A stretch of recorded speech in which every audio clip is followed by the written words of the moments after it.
if you take people, and I've told you this, and you expose them voluntarily to things that they are avoiding and are afraid of, that they know they need to overcome in order to meet their goals, their self-defined goals.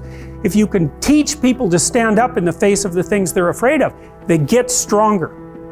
And you don't know what the upper limits to that are, because you might ask yourself, like, if for 10 years, if you didn't avoid doing what you knew you needed to do, by your own definitions, right, within the value structure that you've created, to the degree that you've done that, what would you be like? There are remarkable people who come into the world from time to time, and there are people who do find out over decades-long periods what they could be like if they were who they were, if they spoke their being forward, and they'd get stronger and stronger and stronger, and we don't know the limits to that. We do not know the limits to that. And so you could say, well, in part, perhaps the reason that you're suffering unbearably can be left at your feet, because you're not everything you could be, and you know it. And of course, that's a terrible thing to admit, and it's a terrible thing to consider, but there's real promise in it, right? Because it means that perhaps there's another way that you could look at the world, and another way that you could act in the world, so what it would reflect back to you would be much better than what it reflects back to you now. Imagine that many people did that, because we've done a lot as human beings. We've done a lot of remarkable things. We're lifting people out of poverty collectively at a faster rate that's ever occurred in the history of humankind by a huge margin. So there's inequality developing in many places, and you hear lots of political agitation about that. But overall, the tide is lifting everyone up, and that's a great thing. And we have no idea how fast we can multiply that if people got their act together and really aimed at it. Because, my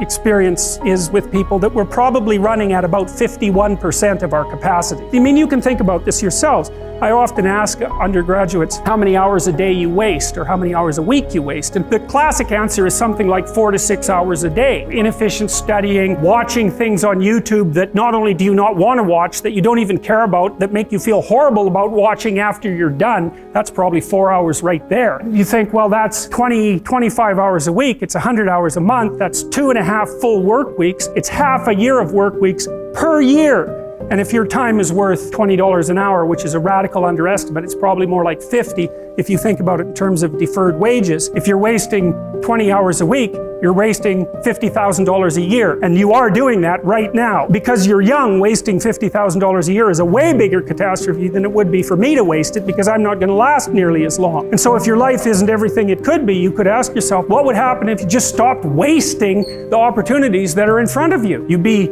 who knows how much more efficient, 10 times more efficient, 20 times more efficient. That's the Pareto distribution. You have no idea how efficient people get. It's off the charts. Well, and if we all got our act together collectively and stopped making things worse, because that's another thing people do all the time. Not only do they not do what they should to make things better, they actively attempt to make things worse because they're spiteful or resentful or arrogant or deceitful or homicidal or genocidal or all of those things all bundled together in an absolutely pathological package. If people stopped really trying just to make things worse, we have no idea how much better they would get just because of that. So there's this weird dynamic that's part of the existential system of ideas between human vulnerability, social judgment, both of which are major causes of suffering, and the failure of individuals to adopt the responsibility that they know they should adopt. There's this idea of that people have a conscience. And you know what the conscience is. It's this feeling or voice you have in your head just before you do something that you know is stupid, telling you that probably you shouldn't do that stupid thing. You don't have to listen to it, strangely enough.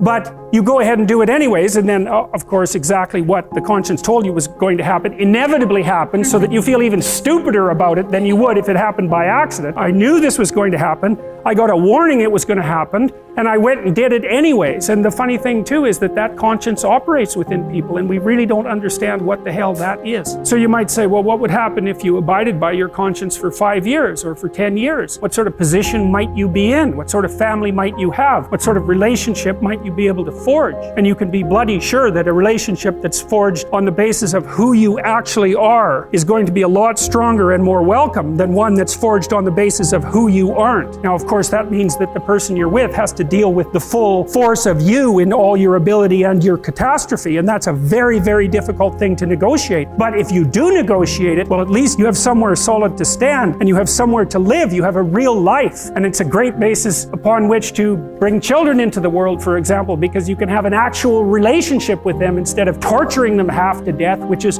what happens in a tremendously large minority of cases? Well, it's more than that too, because it isn't merely that your fate depends on whether or not you get your act together and to what degree you decide that you're going to live out your own genuine being. It isn't only your fate, it's the fate of everyone that you're networked with. And so, you think, well, there's 7 billion people in the world, and who are you? You're just one little dust mote among that 7 billion, and so it really doesn't matter what you do or don't do, but that's simply not the case. It's the wrong model, because you're at the center of a network. You're a node in a network. Of course, that's even more true now that we have social media. You'll know 1,000 people, at least over the course of your life, and they'll know 1,000 people each, and that puts you one person away from 1,000,000, and two persons away from 1,000,000,000. And so that's how you're connected, and the things you do, they're like dropping a stone in a pond. The ripples move outward, and they affect things in ways that you can't fully comprehend, and it means that the things that you do and that you don't do are far more important than you think. And so if you act that way, of course, the terror of realizing that is that it actually starts to matter what you do. And you might say, well, that's better than living a meaningless existence. It's better for it to matter. But I mean, if you really asked yourself, would you be so sure if you had the choice? I can live with no responsibility whatsoever. The price I pay is that nothing matters. Or I can reverse it and everything matters. But I have to take the responsibility that's associated with that. It's not so obvious to me that people would take the meaningful path. Now, when you say, well, nihilists suffer dreadfully because there's no meaning in their life and they still suffer. Yeah, but the advantage is they have no responsibility. So that's the payoff, and I actually think that's the motivation. Say, well, I can't help being nihilistic. All my belief systems have collapsed. It's like,